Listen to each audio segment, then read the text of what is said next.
The Practically Magical Use of Lists. This is Book 2 of the Life Transformation System as at Home Study Trilogy.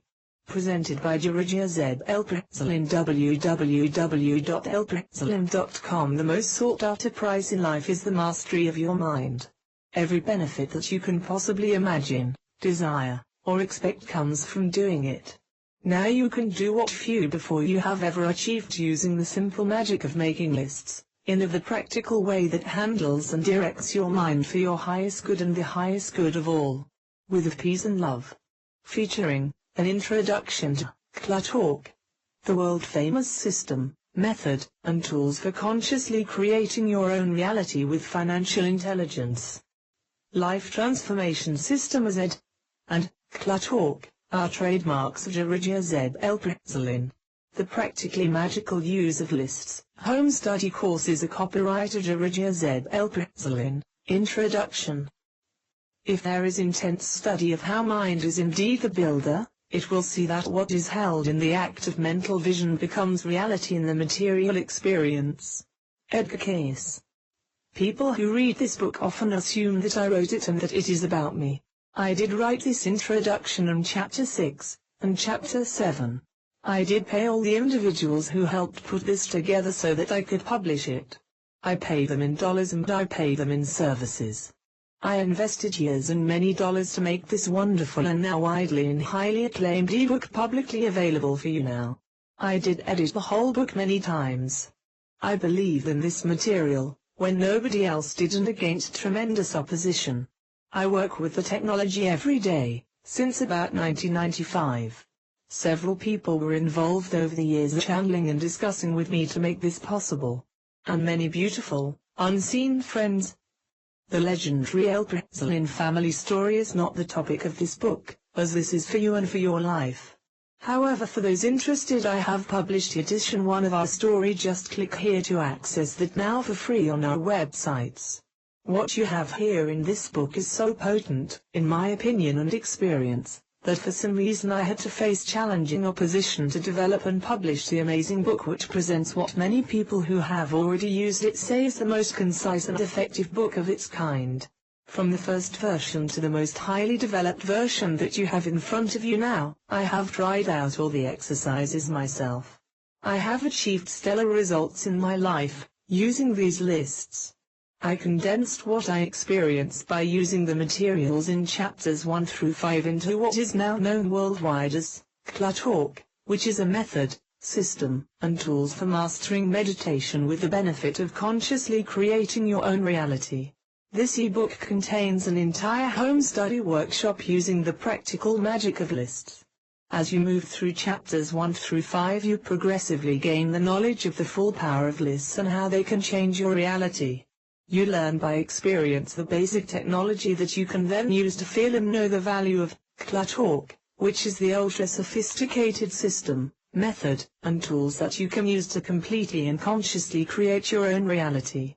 Dedication. This book is presented in the form of exercises, stories and examples. The man who is described as the subject of the first 5 chapters of the book is not me, as some people assume due to my role in presenting this material. The man who is mentioned in the first 5 chapters of this book has an extremely unusual story, the legendary Elprehzleinn family story, and when he last left his body his legal name was Elprehzleinn, and his true spiritual name is Elprehzleinn. He has this to say about his important role in bringing this book in the written form of amazing grace it contains to the public. This course is based upon the use of my life by a higher power in order to discover a number of hidden truths that had been there all along, but had never been put forth in a manner that could be applied by anyone, no matter who they would be. This higher power, or God, or whatever you want to call it, literally used my life as a guide for the purpose of writing this course. I feel so very strongly that my life has been guided, just so this course could be written. I don't even think it is mine. I most certainly do not feel that any of the techniques were actually created by me. I am just the guy that was used by a higher power to put all of this forth. I once took credit for it, but now realize that the whole thing was a miracle from God, or whatever you want to call that higher power. I am not a religious man, nor have I ever been. However, The sheer power of what I have seen with this course has led me to believe that it has been in the hands of a power much higher than me. The sheer intelligence of what you are about to read still amazes me.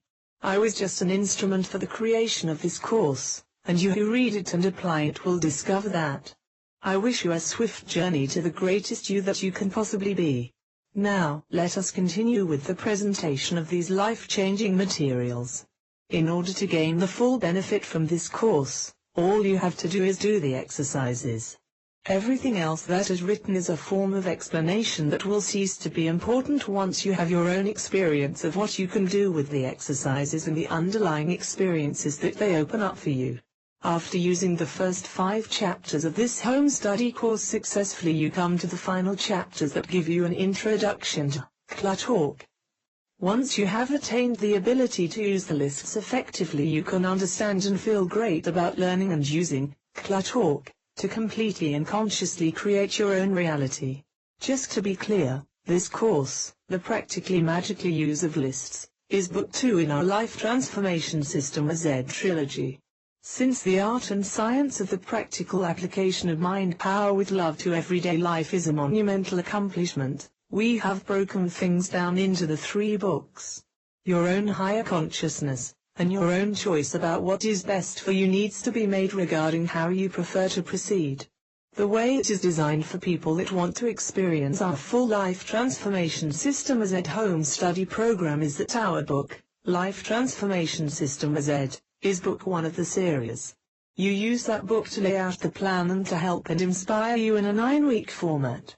In the doing of that book you are required to get this book, and the 3rd book in the series, which is How to Play the Mind Game of Your Life and Win. This practically magical use of lists book has proved to be very powerful for many people all over the world without endeavoring to work with the other 2 books in the series. Even the first chapter of this book, entitled Winning, has gained many reports of success from that chapter alone. Click here to see a graphic illustration on our website that makes it clearer that Life Transformation System Z is a full home study program that we offer in various formats. This practically magical use of lists is one of those formats and is a standalone course of great effectiveness, including an introduction to talk. However, our full program is made of up 3 books. Book 1 is Life Transformation System Z. Book 2 is this Practically Magical Use of Lists, and Book 3 is How to Play the Mind Game of Your Life and Win. Book 2 and Book 3 can be done entirely on their own and are effective as such. Or you can combine all 3 books into what we feel and many people worldwide have told us is one of the most comprehensive and effective personal development home study programs on the planet, if you do the exercises. Which is why it is important to choose what appeals to you, so that you have a better chance of success with what you feel is right for you. Everything is designed to give you great benefits when you use what is provided here for the intention of greatly assisting the great being that we feel you truly are. Do you consciously create your own reality? I have been doing it for about 20 years. As you know, there are many programs and courses and workshops on the topic. My definition of consciously creating your own reality is that whatever you imagine, desire, and expect is exactly what happens, and that is how you live your life. Sounds impossible? Alice laughed. There's no use trying, she said. One can't believe impossible things. I dare say you haven't had much practice, said the Queen. When I was younger, I always did it for half an hour a day. Why, sometimes I've believed as many as 6 impossible things before breakfast. Alice in Wonderland, Lewis Carroll. Your imagination is a powerful thing. I can tell you from my own experience that the method that I use and share worldwide for many years now certainly and for sure produces results that are truly satisfying and deeply amazing. And if you stick with it, you can go all the way to being able to have everything that you desire, imagine, and expect, just the way you want it. The catch is that even though with the method, system, and tools that I offer, you must still do the work of using them. And doing that involves mastering your mind. And mastering your mind is known to be the most difficult thing to do on the face of this earth. And so even though I offer you a full and complete method to start getting results almost immediately, including that you feel balanced right away, I cannot promise that you will stick with it and go all the way to where you can go with this. Knowledge is not enough, we must apply. Willing is not enough, we must do. Martial artist Bruce Lee. What I can promise you is using the methods that I teach and share, including the basics in this ebook, step by step and without any risk to you, and with tremendous fun and awesome enlightenment through a most amazingly simple and yet tremendously effective set of easy-to-use technologies that are presented. You can choose to go all the way to being a person who lives the life they imagine, desire, and expect. The way the full program is designed is based on years and years of my teaching and sharing this with others, and years of those who came before me. Note, having a wonderful fun life consciously creating your own reality is one of the numerous and legendary benefits of mastering meditation. Our materials were put together with the assistance of many on the other side who have mastered meditation, and therefore these materials offer you many rewards that extend far beyond and yet include the development of the skill for consciously creating your own reality just the way you imagine, desire, and expect it to be. If you choose to take the home study course in this ebook, you can gain great benefits understanding the magical power of lists. Just keep in mind that there is something even more wonderful than making lists, and something even greater for you to achieve if you want it. No matter what you choose, make sure and visit me on my homepage http://elprehzleinn.com to get personal help from me with whatever it is that you are trying to accomplish in life, as long as it is in harmony with your higher self, and with harm to none, and with peace and love. Be excellent to yourself and to each other. JoreJj Elprehzleinn. With our thoughts we create the world.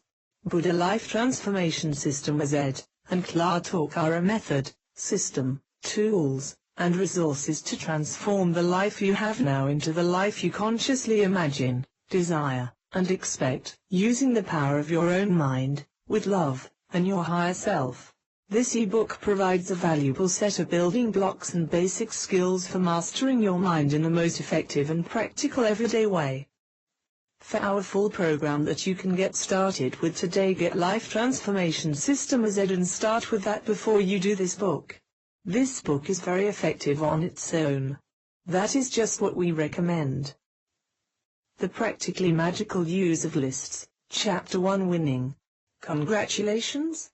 You now have in front of you what could prove to be the most important and far-reaching tool for understanding you have come in contact with so far in your life.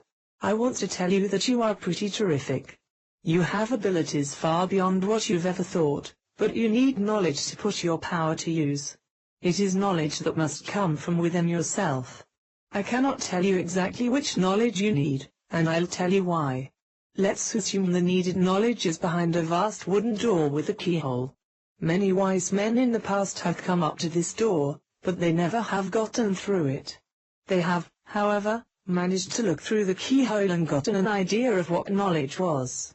Perhaps they then went out and told their friends, and great movements, both religious and otherwise, were started from this keyhole version of knowledge. As each new wise man found the door and looked through the keyhole, a new group was formed. One day a man came to the door that was not nearly so wise as all the rest, but for some reason, he didn't look through the keyhole. Perhaps, he felt he was not wise enough to interpret the knowledge he would see through the keyhole. Instead he looked at the door itself and was startled to see in the dust at the far corner of the door, the key that would open it. He then took the key and turned the lock, which opened this great door to knowledge. Upon going inside he became so knowledgeable and so wise that he realized that he would never be able to tell others what he saw or felt, for they would never understand real truth because they were already blinded by too many false images and distortions of the truth. The only sensible thing to do was to make duplicates of the key and pass them out to all who would have the courage to walk through the door to truth. Upon entering the door, they would know their own truth, and what was true for them was true, and what was not true for them would not be true. Well, my friend, this book is the key.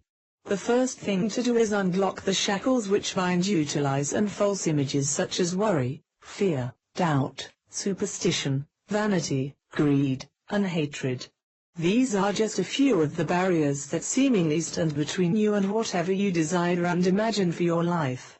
Now begin to clear away the false images, and experience how your mind really works and interacts with you and your life. I'm going to begin by telling you what the key is. At first you will not grasp it, but this is the beginning of passing it on to you. The key is, and this is all going to be put in capital letters to accent it, the following: the mind and you are different. You have the ability to think. Your mind also thinks. It thinks entirely differently than you do. You do not use it to think. This may be startling at first, and without examples and exercises, totally impossible to apply. The insane asylums, the prisons, and every unhappy home or business are filled with individuals that have tried to go against this key. It causes marriages to fail, businesses to crumble, and incredible unhappiness to wreak havoc across the world. Let us look at an example of how your mind thinks differently than you do. Winners and losers. The first example of how your mind thinks differently than you do is in regard to winning and losing. You may have noticed that in life there seems to be a great deal more losing than there is winning for many people. I've made that statement in hundreds of lectures, and I can usually tell what my audience's lives have been like by the way they react to it. Some people sigh audibly and agree completely about losing, others are uncertain, and some people disagree. Let me pose the question: what is a win? Is it getting your own way? Is it coming out ahead of other people in some activity, whether it is business or sports? Is it doing something well? Is it making a lot of money? What is a win? Chapter 1, Exercise 1. Think about the question, what is a win?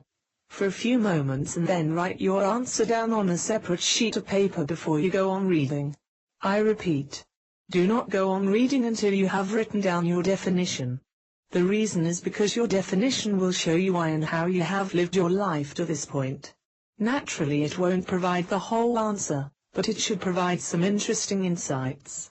Once you've got the definition written, let's proceed. People can be affected in later years by their childhood. Take an imaginary individual we'll call Michael. Michael was born into a family where both the parents are wealthy, successful, happy, and very much in love.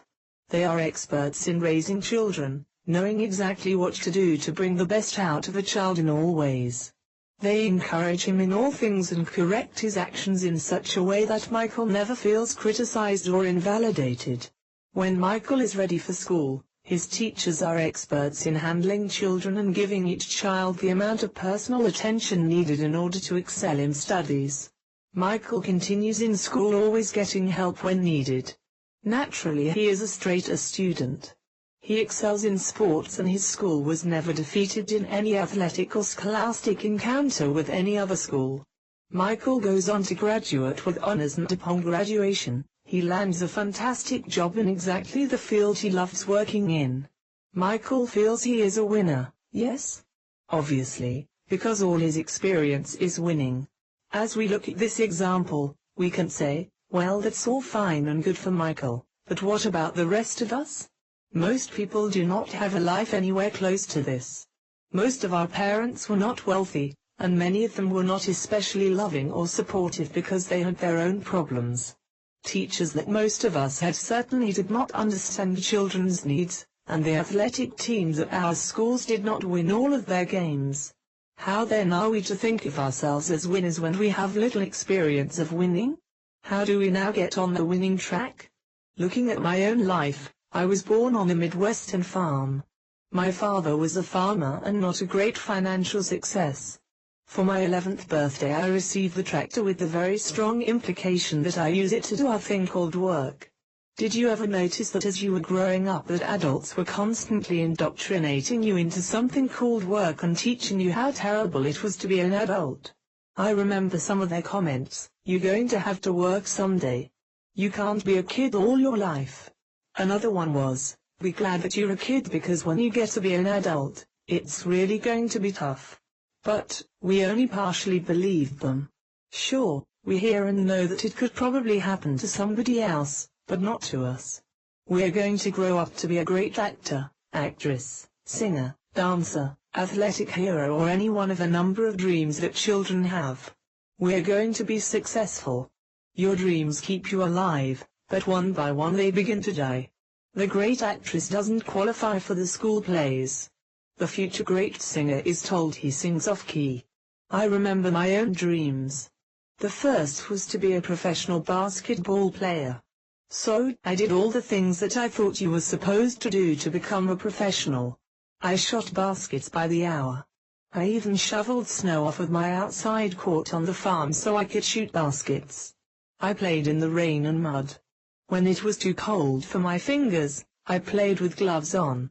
Well, interestingly, from my sophomore through my senior year in high school, our basketball team set a record in our state, which I believe still stands today, for the most games consecutively lost over a 3-year period. If that wasn't bad enough, I wasn't even on the first team.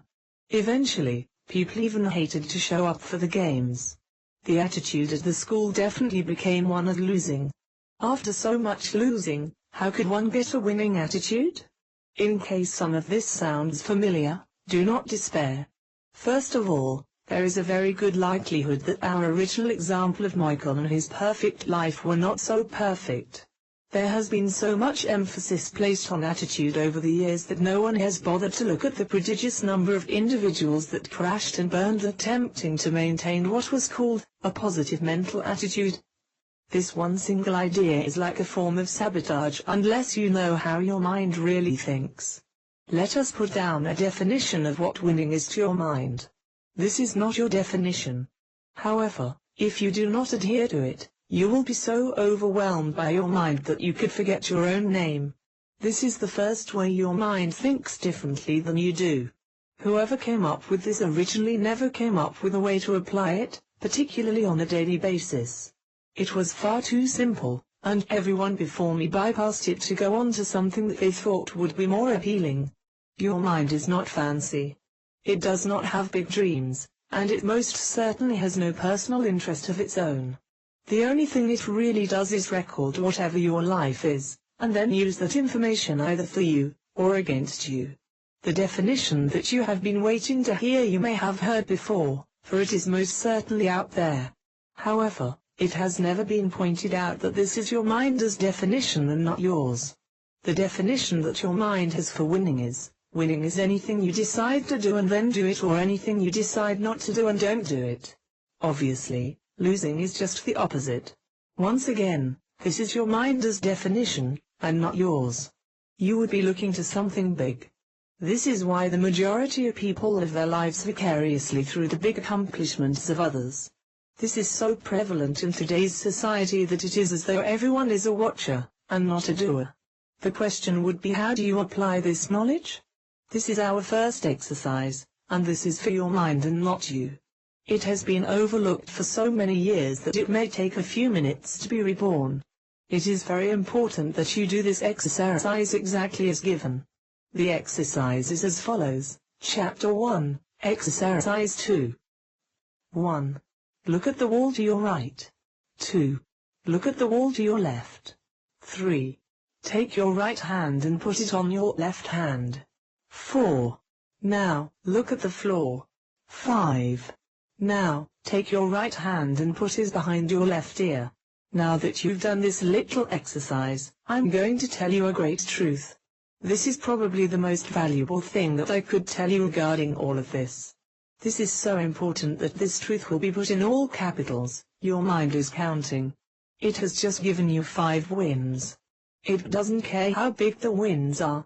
Your mind is only concerned with the quantity of the wins. You could have won the sweepstakes, and it would "nt be any more important to your mind than those 5 wins you have just gotten. Your mind will support you as a winner only if it has counted enough wins. Should you be like most people, your mind has not been counting wins for you, because it does "nt count them as wins unless you do. This is remarkable when you think about it.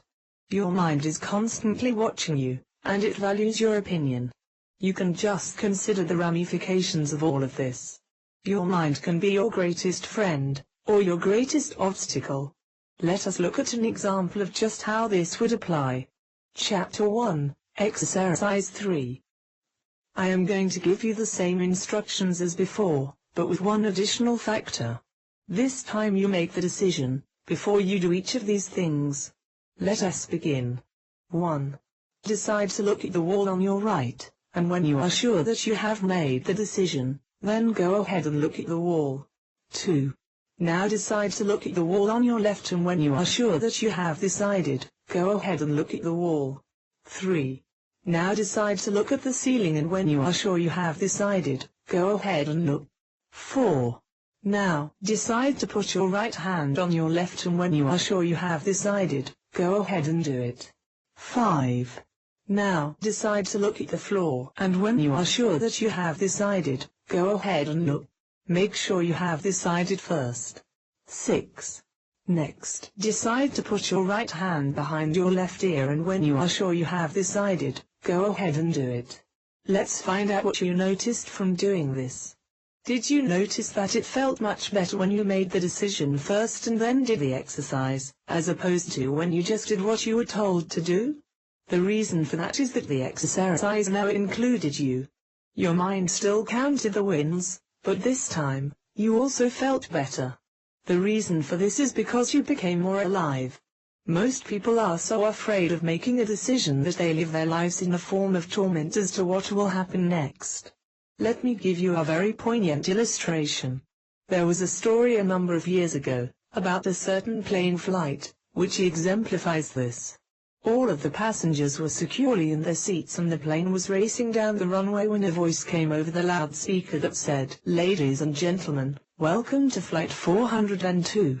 This is a recording speaking to you. This entire flight is being done by automation.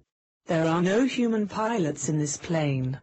We are now taking off, and in just a few seconds, we'll be in the air. So just sit back and relax and remember that nothing can go wrong, wrong, wrong, wrong, wrong, wrong." This illustrates our next great truth, and that is, once again in all capitals, people are living the majority of their lives on automatic pilot with little or no awareness of what they are doing. This may be a shocking statement. However, just make a decision to really look at people and their actions and see if it isn't true. Better yet, check yourself.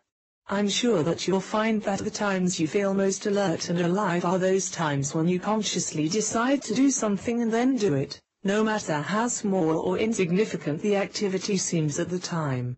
This is because you are in harmony with your mind, and probably didn't even know it. It is infinitely more satisfying to consciously decide to do small things and then do them, than it is to do large things on automatic pilot. This is because your mind supports you in those things. Chapter 1, Exercise 4. A very simple way to apply this, and I cannot overemphasize how powerful this is, would be to write out on a piece of paper all of the things you are going to do the next day. Lest you think this is just a list, please realize that your mind is watching you do this, and to your mind, this is just as important as if you were going to have the greatest day of your life. This is very important to realize. Everything that you have been taking for granted, or doing on automatic, can now be turned into a win that your mind will totally support you in accomplishing. Take things like getting out of bed, or even just waking up, and put them on your list. Should you really want to, you could have at least 20 wins for your mind before you even leave your house. This is vital. Include things like brushing your teeth, showering, eating, kissing your spouse, putting on your shoes, or any other articles of clothing.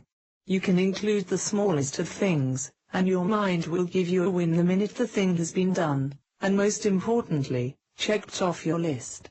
If you do not think it is a win by checking it off, your mind will not either.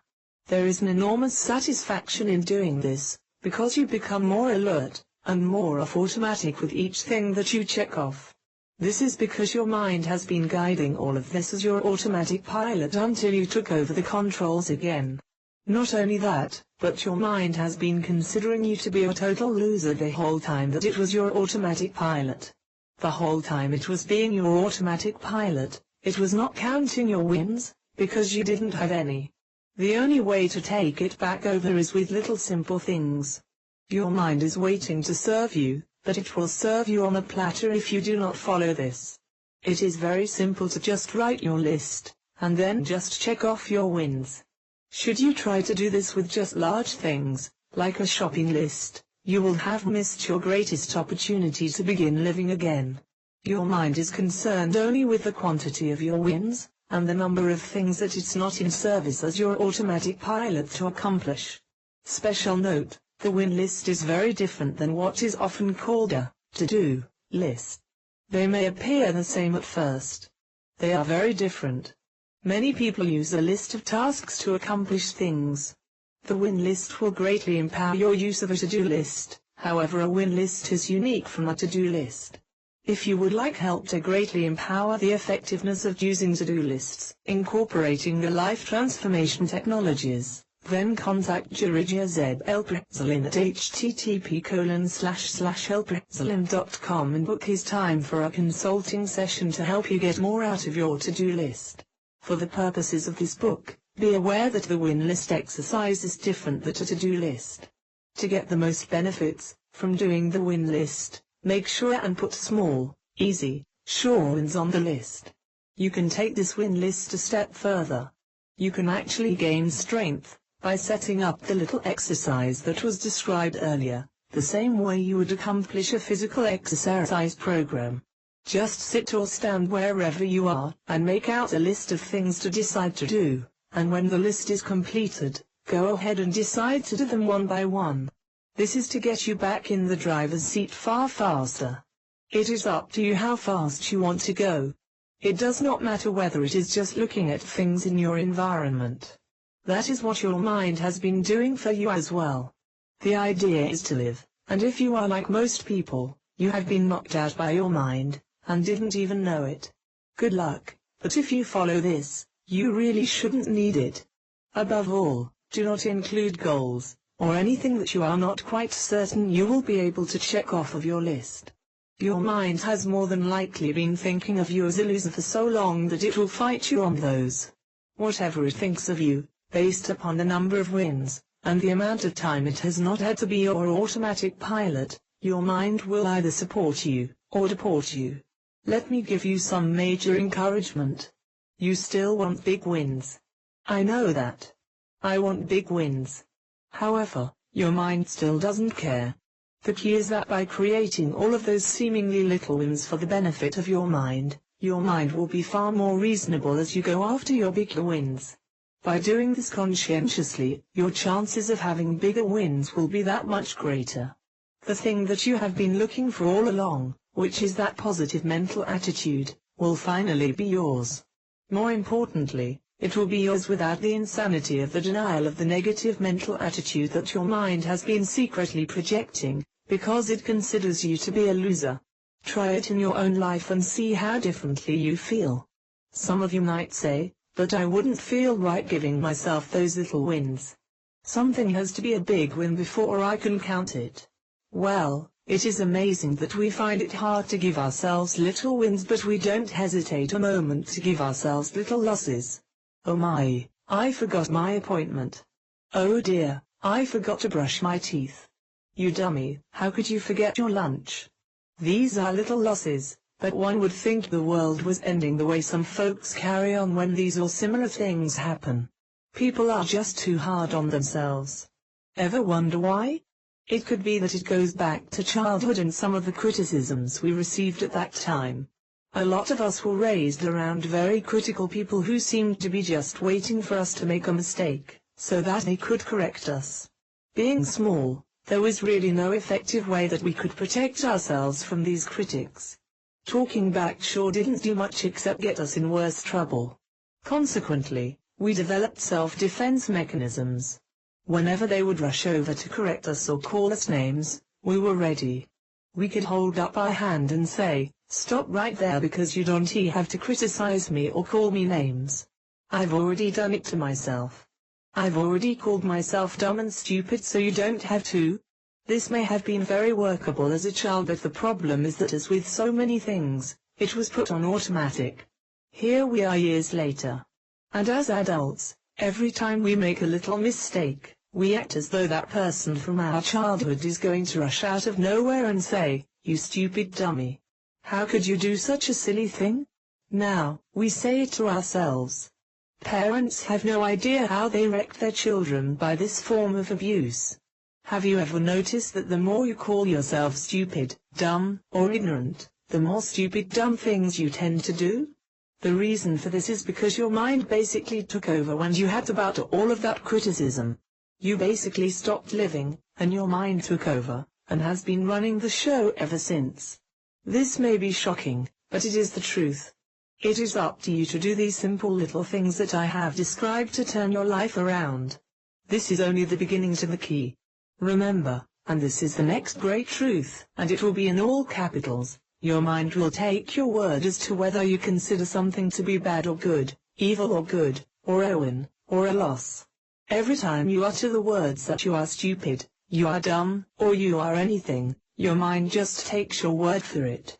You would be far better off making no form of judgments regarding you as opposed to making negative ones. Your mind is already way ahead of you in doing that. Just follow the exercises that have been described, and this will turn around for you.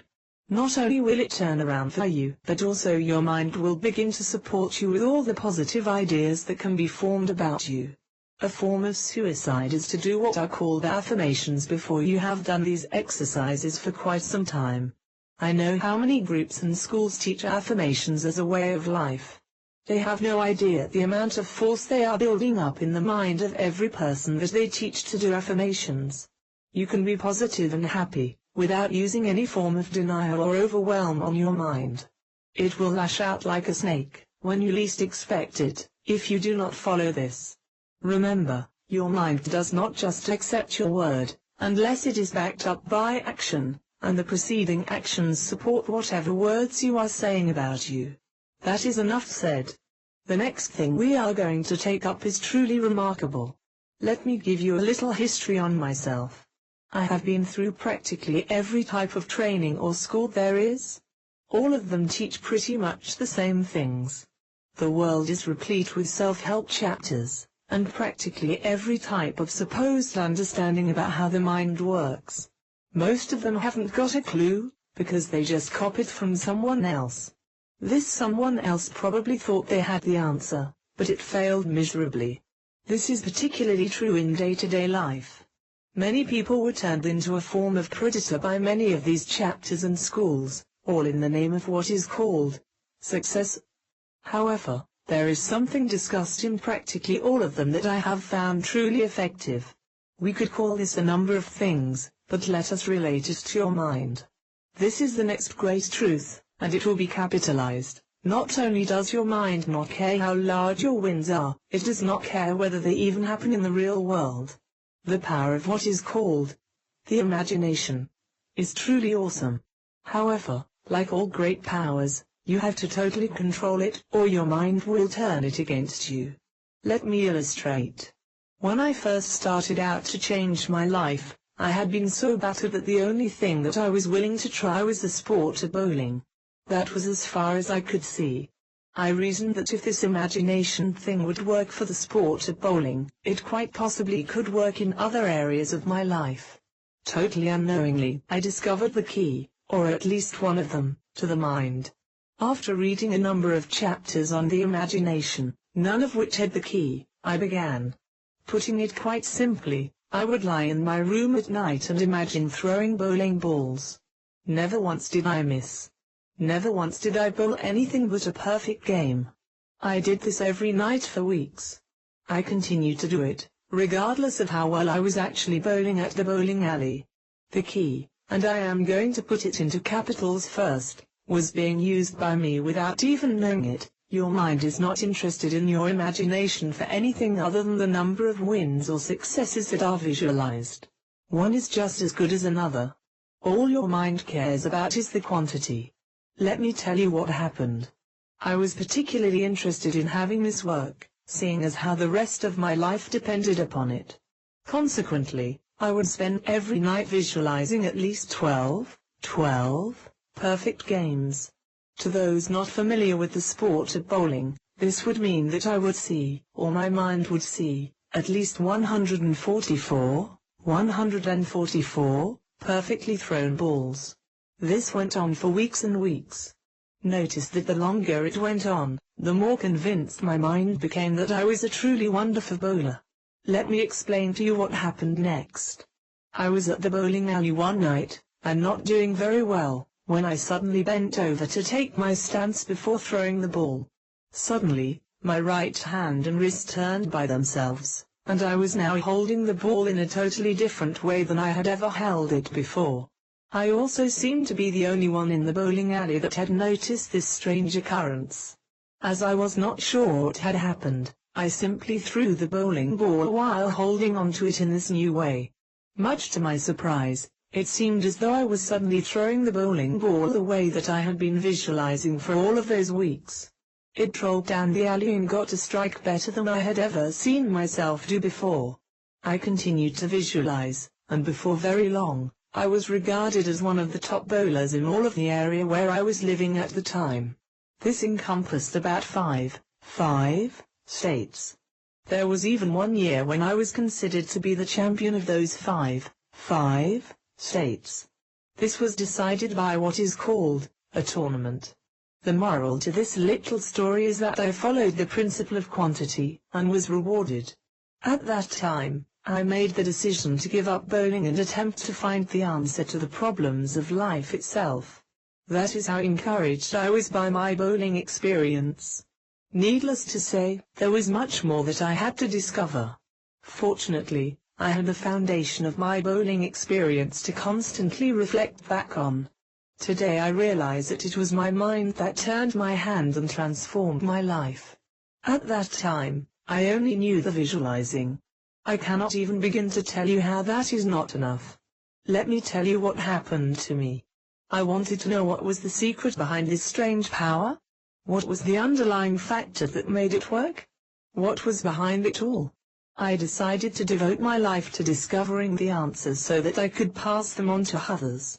During the next 6 years, I was to read more than 70 books dealing with motivation, sales, leadership, and the secrets of the mind. I have studied mediumship, metaphysics, parapsychology, alpha brain waves, ESP in several different forms, and practically every type of book that you could mention in these fields. I bought chapters on these subjects 10 and 20 at a time. I looked only for the things that would provide practical application in life. There were numerous examples of individuals who could do great things. There were even exercises suggested by the authors that, it was promised, would produce great results for the reader. However, most of the exercises required huge amounts of self-discipline, which most people don't really have. The idea of the use of the imagination was suggested in practically all of the chapters. In fact, when I saw how many chapters were written about the imagination and how to use it, I kept wondering why the world was not already perfect. It seemed that all that people would have to do was to use these techniques from any one of hundreds of chapters on the subject. There certainly was an abundance of information. Unfortunately, the thing I found out was that practically every person I came in contact with could not hold on to his imagination for any extended length of time. Why was this? I asked myself. Here were all these people living lives of deprivation, and yet they had the greatest power in the universe right at their fingertips. Why didn't they use it? The first reason, of course, is that they really don't know how to. It took me 7 years of almost constant searching to discover a method that could be applied to virtually anyone, and then another 8 years of testing the method to be sure it worked. People that have gotten the method from me have had incredible things happen in their lives. They've won quiz shows, sold more houses than they ever thought they could, improved their singing voices, gotten married, and hundreds of other things. It can work for you too. However, it will not work for you in most instances if you use the imagination alone. The imagination is very powerful, but let me give you an illustration of what happens to a person in life, and what has already happened to them. Let's take an example of a person named Tom aged 18, and see what happens to him over his life which causes him to lose the power from his imagination. For the purpose of this illustration we are going to liken life to a forest that one must pass through. Tom is told that all he has to do, To have everything he ever wants is to run from point A to another place called point B. At point B he will get everything he's always wanted and more. However, there are some conditions. First of all, he must pass through a forest on the way to point B. While he is in the forest, he will not be able to see point B. The other stipulation is that he must run practically all of the way, or at least keep a very steady pace, because he will have a limited time to reach point B, but he will not know just how much. As long as he keeps up the good steady pace, there should be no problem. As you can imagine, Tom, with the enthusiasm of youth, is off like a flash. He cannot wait to get to point B. He knows exactly what he wants: houses, cars, boats, planes, clothes, fine happy friends, and every good thing he can imagine. As you can see, he is still using his imagination at this point. He can just cheerfully see himself at point B being in good physical condition. Tom runs every day. He is alive with enthusiasm. However, one day as he is running, a tree falls in front of him and almost hits him. Tom is not too alarmed, but now, along with thinking about point B, he also has a little note to himself to watch out for falling trees. He continues on his way, but as time goes on, more and more trees fall and a few even hit him. By now, he has begun watching for falling trees and unfortunately does not see the hole directly in his path and falls into it. Now, he not only has in his imagination falling trees, but also holes in the path. In fact, he becomes quite concerned, wondering how many more trees there are to fall on him and how many more holes there are to fall into. Then, one day as he is going along, a wild animal chases him and tries to bite him. A few days later, an animal succeeds in biting him, causing much pain. By now, Tom is wondering why no one warned him about the dangers of this forest he is in. Fear has been introduced into his life that serves to paralyze his actions. Point B now takes up only a small part of his thinking. The majority of his imagination is taken up with wondering what new trees will fall, what holes there are to fall into, and what strange and new breed of wild vicious animal waits ahead. Tom has also stopped running because only by walking slowly is he able to spot the dangers in advance and thus avoid them. Also, instead of getting up at 6 in the morning and quitting at midnight, Tom now rises by 12 noon and quits by 6 in the evening. He reasons to himself that he must conserve his energy. Goodness only knows how terrible it would be to fall in a hole in the dark, or be felled by a tree, or even worse yet, to be stalked by some wild animal that he can't even see. Yes, Tom can very clearly imagine himself injured or even killed by any one of a number of terrible things that lurk ahead. He can just imagine the terrible pain that he will have to go through if he makes the fatal mistake. He doesn't seem to notice that because he is walking slower, he seems to get hit by more trees, he falls into holes that he would have leaped over while running, and even the slowest wild animals are able to attack him. Point B is all but forgotten and Tom begins to feel that it was all just a trick to lure him into the forest where he now feels trapped. Tom will now never reach point B because he's no longer motivated to get there. As you can see, he hasn't stopped using his imagination at all. He is using it more than ever. But, he is using it to see all the things he doesn't want, instead of all the things he does want. He is using it as a destructive tool against himself, instead of the most powerful element that he could possess to propel him toward point B. We can look at Tom and his predicament, but is he any different than the thousands like him? People who went into life with great enthusiasm and now crawl along like whipped puppies. Yes, my friend, the imagination is the key to life. You must control the imagination, or it will turn on you and become your worst enemy. The imagination, by the way, when it is out of control, has a name you will be familiar with. It is called worry. How did this happen? Well, it is very simple. Tom did not understand the mind, and went on automatic. It was his mind that was feeding him all of those things that were discouraging him on a day-to-day basis. He didn't have a chance, and neither does anyone who tries to go against his or her mind, whether it is knowingly or unknowingly. The mind will make you mind. The key is to do all of those things that have been discussed earlier.